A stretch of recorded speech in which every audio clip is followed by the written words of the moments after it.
오늘은 마태복음 1장 18절부터 21절까지의 말씀을 중심으로 아르케 처치 성경 강의를 시작하겠습니다.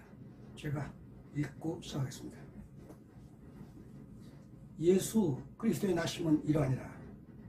그의 어머니 마리아가 요셉과 약혼하고 동거하기 전에 성령으로 잉태된 것이 나타났더니 그의 남편 요셉은 의로운 사람이라 그를 드러내지 아니하고 가만히 끊고자 하여 이 일을 생각할 때 주의 사자가 현몽하여 이르되 다윗의 자손 요셉아 내 아내 마리아 데려오기를 무수하지 말라. 그에게 잉태된 자는 성령으로 된 것이라. 아들을 낳으리니 이름을 예수라라. 이는 그가 자기 백성을 그들의 죄에서 구원할 자이심이라 하니라. 오늘 인용한 본문은 성령으로 말미암아 동정녀 마리아의 몸을 통해서 탄생하신 예수 그리스도의 탄생이 주된 내용입니다. 하지만 오늘 아르케 처치 성경 강의의 키워드는 요셉은 의로운 사람이다 라는 이 구절을 선택했습니다. 그리고 요셉은 의로운 사람이라 그래서 의로운 사람, 이 의인을 바탕으로 해서 우리는 두 가지 중요한 질문을 제시하고 또한 이에 답할 수 있을 것입니다. 첫째, 과연 의인은 존재하는가? 라는 질문입니다. 두 번째, 의인이 존재한다면 우리는 어떻게 의인이 될 수 있는가? 하는 질문입니다. 성경은 분명히 의인과 죄인에 대해서 말하고 있지만 하지만 오늘날 우리는 죄 그리고 죄인이라는 개념에 대해서 상당히 감각이 무뎌진 상태입니다. 흔히들 세상에 과연 의인이 존재하는가? 너나 없이 우리 모두는 죄인이 아닌가? 그럼에도 불구하고 예수께서 말씀하신 바 나는 의인을 불러온 것이 아니라 죄인을 불러왔다. 나는 세상에 건강한 자를 불러온 것이 아니라 병든 자를 그들을 고치기 위해 사용하셨다. 말씀하시지 않는가? 예수께서는 하나님을 열심히 믿던 유대 바리새인들 그들보다 도리어 그 유대인들이 멸시하고 조롱했던 세나 창녀가 먼저 하나님 나라에 들어간다. 하나님 나라에 구원을 받을 수 있다고 말씀하시지 않았던가? 이렇게 죄인을 구원하기 위해서 예수께서 생각했는데 더 이상 죄인이라는 자체 그것이 무엇이 그리 중요한가? 우리는 은혜로 말미암아 죄인을 망정 당당히 구원받을 수 있고 하나님의 은혜를 줄 수 있다. 이렇게들 생각하는 게 배경에 깔려있기 때문입니다. 과연 그럴까요? 하나님은 알곡과 쭉정이를 가리지 않고 모두 다 수확하신 하나님이실까요? 이에 대해서 본디 성경은 분명히 말하고 있습니다. 하나님은 죄를 미워하시는 하나님이며 하나님은 죄인을 멀리하시는 하나님. 그래서 구약시대 유대인들은 자신의 죄를 용서받기 위해서 하나님께 담대히 나갈 수 있던 것이 아니라 죄인을 멀리하시는 하나님, 그 하나님의 노하심을 위해 그 하나님의 노하심을 위해 유대인들은 감히 하나님이 임자신다고 그들이 굳게 믿던 지성소에 들어갈 수가 없었습니다. 지성소에 들어가 하나님께 아뢰 수 있는 유일한 신분이 바로 하나님이 선택하시고 하나님이 기름 부으신 제사장, 제사장만이 유일하게 지성소에 들어갈 수 있었던 것입니다. 하나님은 죄를 미워하시며 하나님은 죄인을 멀리하실 뿐만 아니라 마지막 심판의 날에 그 심판의 때 하나님은 의인과 악인을 분명히 구별하십니다. 이를 놀랍게 여기지 말라. 무덤 속에 있는 자가 다 그의 음성을 들을 때고 나니 선한 일을 행한 자는 생명의 부활로 악한 일을 행한 자는 심판의 부활로 나오리라. 실로 준엄하며 무서운 말씀입니다. 의인은 심판의 날 그때 영원한 생명의 부활로 영생의 부활로 나아가는 반면에 죄인은 너무도 끔찍한 영벌의 부활로 이를테면 영원한 저주의 심판으로 나오게 되리라고 말씀하십니다. 의인과 죄인, 선과 악에 대해서 많이 무뎌진 세대에 살고 있는 우리입니다만 우리가 분명히 알아야 할 것은 우리가 죄의 사슬에 죄의 족쇄에 나아가 죄의 권세에 갇혀있는 자 그 상태에서 우리에게 하나님의 은혜, 하나님의 구원이 있을 수 없다는 것입니다. 우리는 죄의 족쇄, 죄의 사슬, 이른바 죄의 권세, 사탄의 권세에서 벗어날 수 있을 때 비로소 우리는 하나님의 자녀요 하나님의 백성으로 이른바 의인이 되어 하나님의 은혜를 누릴 수 있는 것입니다. 하지만 여기에서 우리는 매우 본질적인 질문 하나를 하지 않을 수 없습니다. 그렇다면 과연 의인은 존재하는가 하는 질문입니다. 의인은 존재합니까? 오늘 읽어드린 본문에서 성경 분명히 요셉은 의로운 사람이라 라고 기록하고 있습니다. 비단 요셉만이 아니라 성경은 여러 명의 의인들이 등장합니다.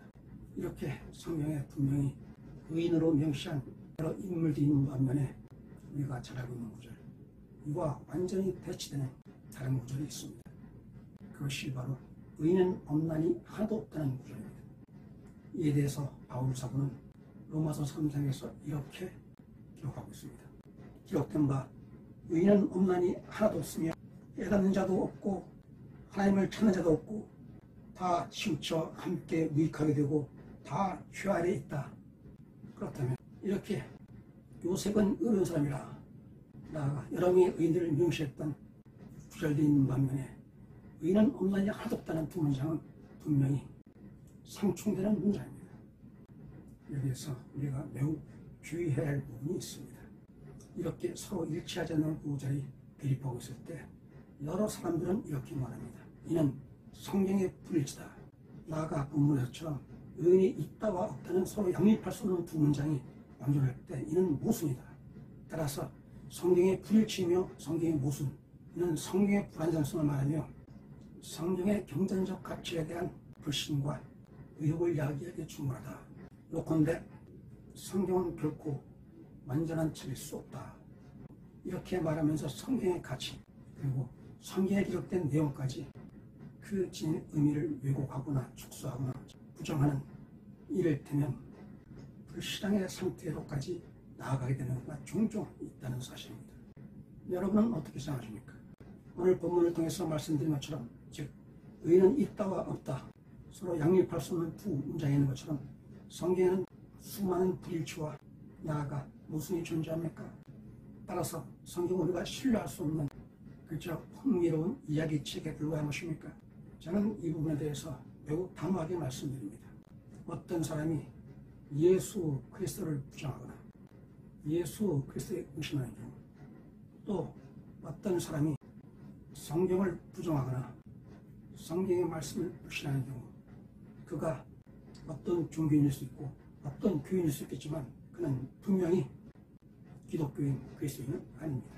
그리스도 신앙은 예수 그리스도와 성경, 이 핵심인 두 축을 벗어나서는 생각조차 할 수 없는 우리의 믿음이며 우리의 종교입니다. 그렇다면 분명히 이렇게 불일치로 보이는 이런 구절들에 대해서 어떻게 생각해야 합니까? 우선 성경은 한 사람의 저자가 하나의 주제를 가지고 일관성 있게 쓴 글이 아닙니다. 성경은 40여 명의 작자가 각각 자기 음치로, 즉 자기가 선택한 자기 언어로 자신의 깨달음과 감동, 지식과 경험, 그리고 정보 등을 기록한 책입니다. 다시 말해서 성경은 다양한 저자가 다양한 문체로 다양한 주제를 다루고 있는 책입니다. 우리는 성경의 꽃이라고 하는 복음서, 사복음서가 있습니다. 사복음서의 복음은 전부가 예수 그리스도가 유체이며 핵심인 책들입니다. 하지만 사복음서 각각의 책들은 각 저자의 선택과 자신의 판단에 따라서 자신이 특별히 강조하는 부분을 강조하겠습니다. 예를 들면 마태복음의 그 서두는 아브라함과 다윗의 자손 예수 그리스도의 계보라 이렇게 시작하면서 왕이신 예수 그리스도를 강조하고 있습니다. 하지만 마가복음에서 그 서두에 선지자 이사야의 글에 이렇게 시작하면서 선지자의 형상을 떠올립니다. 즉 선지자와 예수 그리스도의 형상을 연상시킵니다. 그리고 누가복음에서는 조금은 뜬금없이 예수 그리스도의 복음성에도 불구하고 그 서두는 사가랴와 엘리사벳, 즉 세례 요한의 부모인 사가랴와 엘리사벳에 관한 내용이 장황하게 기록되어 있습니다. 왜 그랬을까요? 여기에서는 사가랴, 즉 제사장 사가랴를 통해서 예수 그리스도와 대제사장의 형상을 결합시키고 있는 것입니다. 사복음서의 마지막 요한복음에서는 태초에 말씀이 계시니라, 이 말씀이 하나님과 함께 계셨으니 이 말씀이 곧 하나님이시니라, 이렇게 기록하면서 말씀이 곧 하나님이라고 강조하였습니다. 그 말씀이 누구입니까? 그 말씀의 감생이 바로 예수 그리스도라고 말하고 있습니다. 즉 예수와 신, 예수와 하나님을 동일 본체로 태초부터 함께 계셨던 하나님으로 기록하고 있는 것입니다. 이렇게 마태, 마가, 누가, 요한 각각의 복음서 통해서 그 저자가 강조하는 왕, 선지자, 제사장 그리고 신, 이 형성이 서로 다르기 때문에 이는 무슨 의미입니까? 결코 그렇지 않습니다. 우리 인간의 이성 판단으로는 왕이면 왕, 선지자면 선지자, 제사장이면 제사장, 또 하나님이면 하나님, 이렇게 하나의 형상을 부여하는 게 마땅하다 생각하지만 예수 그리스도는 왕인 동시에 선지자이시며 선지자인 동시에 대제사장으로서 우리를 대신해 하나님 앞에 나가 우리의 죄를 용서하시는 대제사장이며, 나아가 예수 그리스도는 하나님과 통일분체이신 그 자신이 바로 하나님이십니다. 따라서 예수 그리스도는 원, 하나님 동시에 and, all, 하나님 동시에 전부가 되는 이를테면 전지전능의 하나님이십니다. 사복음서를 예로 들어 간단히 설명드렸습니다만, 이렇게 성경의 각각의 저자가 기록한 그 글은 다른 성경 저자의 글과 서로 배치되고 모순되는 이질적인 글들이 아니라 이들이 어우러져 각 저자의 말과 글들이 어우러지고 연합해서 마침내 하나의 말씀으로서 하나님의 말씀이 성경을 이루어나가는 것입니다. 비단 사복음서만이 아닙니다. 여러분은 고난에 대해서 어떻게 생각하십니까? 어떤 사람은 고난, 그 고통은 내가 피하고 싶은, 너무도 아프고 고통스럽게 벗어나고 싶은 나의 상처다 라고 말하는 사람이 있을 수 있고, 어떤 사람은 신학적인 관점에서 모든 고난은 죄에서 비롯된다, 따라서 이 고난은 나의 죄가 된다 라고 말하는 사람이 있는가 하면, 심지어 어떤 사람은 고난이 내게 유익이라고 말하는 사람도 있습니다. 이 각각은 서로가 배치되고 모순되는 것이 아니라 방금 말씀드린 것처럼 서로가 어우러져 고난의 다양한 형상을 말하고 있는 것입니다. 여러분, 그리고 제가 성경을 읽을 때 주의하고 주목하면서 우리가 집중해야 하는 것은 바로 성경은 조각조각 퍼즐들이 모여져 마침내 완성된 하나의 책을 만들어낸다는 것입니다. 자, 이제 성경의 모순처럼 보이는 두 구절, 의는 없다라는 구절과 의는 있다, 이 구절을 우리는 어떻게 해석해야 될까요? 우선 의는 없다, 의는 없나니 하나도 없다라고 말할 때 우리는 이에 공감합니다. 왜냐하면 모든 인간은 태어날 때부터 죄의 본성을 지니고 태어났습니다. 예를 들고 아담이 하나님의 명을 어기고 선악을 알게 하는 나무의 과실을 먹고 난 이후로 원죄가 들어왔다. 따라서 모든 인간은 죄에서 결코 자유로울 수 없는 원죄를 지니고 있다. 원죄론에서 해석할 수 있을 것입니다. 나아가 의인 없다는 말에 보다 구체적이며 심진적인 의미는 모든 인간은 자유의지를 지니고 있다. 자유의지를 지닌 인간은 자신이 지닌 욕망으로 인해 언제든 죄의 유혹에서 좀처럼 벗어날 수가 없다. 내가 오늘 비록 죄의 유혹을 뿌리치고 선하게 하루를 살았을 망정 내일 또다시 나에게 어떤 죄의 유혹이 닥칠지 모르고 내가 과연 이겨낼 수 있을지, 그리고 이어지는 그 숱한 죄의 유혹을 모두 물리칠 수 있다고 이리 단정히 말할 수 없는 한 우리가 우리의 의지나 우리의 노력으로는 결코 이길 수 없다. 즉, 어떤 사람도 자신의 의지나 노력으로 죄의 유혹을 온전히 물리칠 수 없다. 그만큼 인간은 본질상 나약한 존재이며 불안정한 존재일 수밖에 없다. 그런 관점에서 의는 없다 라는 말에 또 공감할 수 있을 것입니다.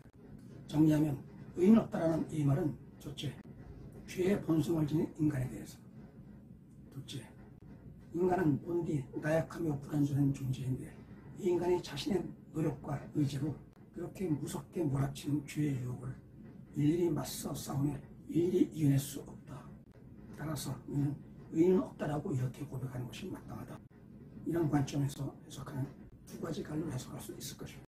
반면에 성경의 의인이라고 명시하면서 의인이 분명히 존재한다고 할 때 그 의인은 어떤 의인입니까? 그 의인은 결코 예수처럼 처음부터 죄가 없는 특별한 존재도 아니며, 그 의인들은 자신의 힘으로 맞서 죄의 그 매몰찬 공세를 막아내고 이겨낸, 이를테면 특별한 자질과 특별한 신분을 지닌 특별한 존재도 아니었습니다.